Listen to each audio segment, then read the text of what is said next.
Hello and welcome back to the channel. I found this Sony Trinitron monitor at a local recycling center and saved it from being scrapped since these make great retro screens. It's a little beat up and has some scuffs and scrapes, but the larger issue is the VGA cable is missing. More specifically, it's been completely cut off. So is it possible to fix this unit and get it back up and running again? Yes, but it's a very long process and can be a bit tedious. I'll show you my own version of how I do it since I've done several of these now and highlight some of the resources I use to complete this project.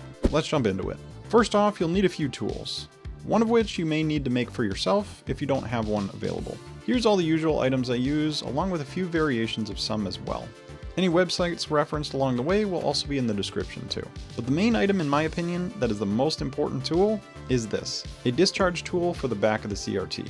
These units can store a lot of power, and as such, it's important to discharge them in some way before working on them. You can purchase tools specifically for this, but they are very expensive.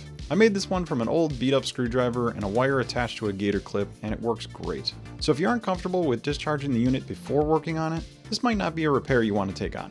More on this later though. Before jumping in and replacing the cable right away, since this will probably take a few hours to complete, let's test the unit to make sure it powers on first. I'd hate to waste a few hours on something that's a dead project to begin with. This unit seems to power on just fine and even goes into standby mode too, so this should work out well. Now let's check the insides. Removing the rear cover to see if everything looks intact is a must. If you're finding similar units at a recycler like me, they are typically not very careful and tend to break and smash things even further because these all just get tossed into bins.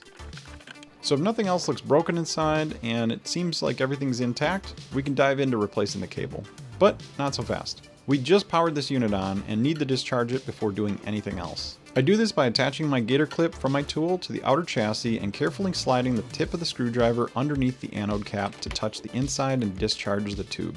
Once again, do this at your own risk, as this can hold a lot of power even if the unit is unplugged and can lead to a deadly mistake in some situations if it isn't discharged. Sometimes there's a pop or a snap from the unit when it's discharging, but many times you don't hear a thing. I tend to do it a few times just to make sure that it's safe before moving on though. This unit looks surprisingly clean, but as a rule I still like to blow out the insides before working on them just to remove any small particles or pet hair, things like that. These are 20 or more years old in many cases, and lots of buildup can happen in that time. Once clean, you'll want to move your project to a stable work surface so you have a good viewing angle on the insides and start working on removing the outer shielding and insulation from the old VGA cable. These units can be all different designs, but you want to release any cord clamps and give yourself enough working room for patching wires too. I like to remove about 3 inches of the outer insulation. The outer shielding on this cable is normally grounded in some way, and I'll cut one side and twist it into a single bundle for now so it's out of the way. Any other fill inside the wire can be removed too. For this one it had some additional foil wrapping and a white non-conductive center strand, both of which I removed since they are no longer needed. I like to splay the wires out so that they are easier to work with and write down what each of the wires are for as well.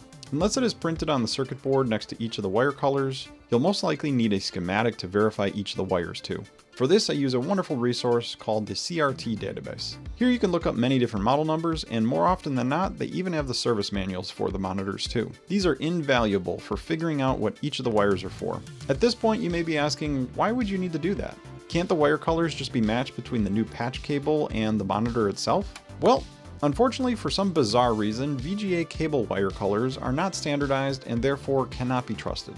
Also, many monitors do not even use all of the 15 pins on the VGA cable itself, so knowing where each of these wires will go on the new cable is absolutely necessary. You will also need a VGA pinout diagram as well, so you can probe to find out what pins go to each wire color as well. This is also where splaying out the wires helps too.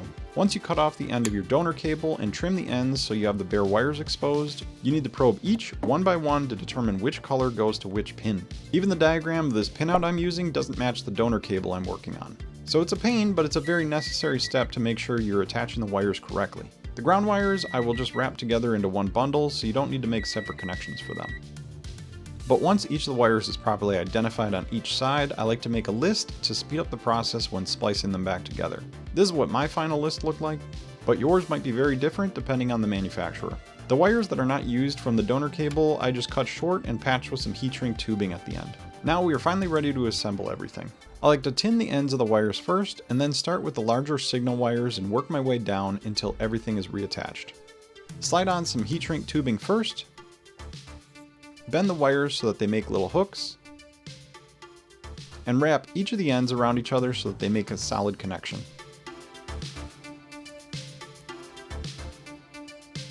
Then solder them together. Make sure to let them cool, and then pull down the heat shrink patches to temporarily heat them in place. I'll come back with a heat gun later after I'm finished with all the patches, but at least touching the ends of the tubes shrinks them enough so that they don't move around much. Do this until they are all attached, and double check to make sure the connections are not only solid, but also paired correctly. When finished, they should look like this. Once everything is verified, I'll come back with a heat gun to finish shrinking the tubes around each of the connections. After that, I also add in some electrical tape to keep everything bundled together nicely. I leave a small section of the grounded wires exposed for that area that was previously grounded to the case too. I'm not sure if this is necessary, but if it was like that with the original cable, why not do the same with the patch? Now the patch area will be a little thicker, and if you have some space inside of the housing, you can sometimes push the extra bit of cabling inside so you don't see the patch parts outside. It makes this repair look much more professional, but unfortunately that isn't always an option, like with this monitor. But at this point it's just reassembling and testing the monitor's functions. I have a PC with a VGA port handy, so I'll be using that for testing.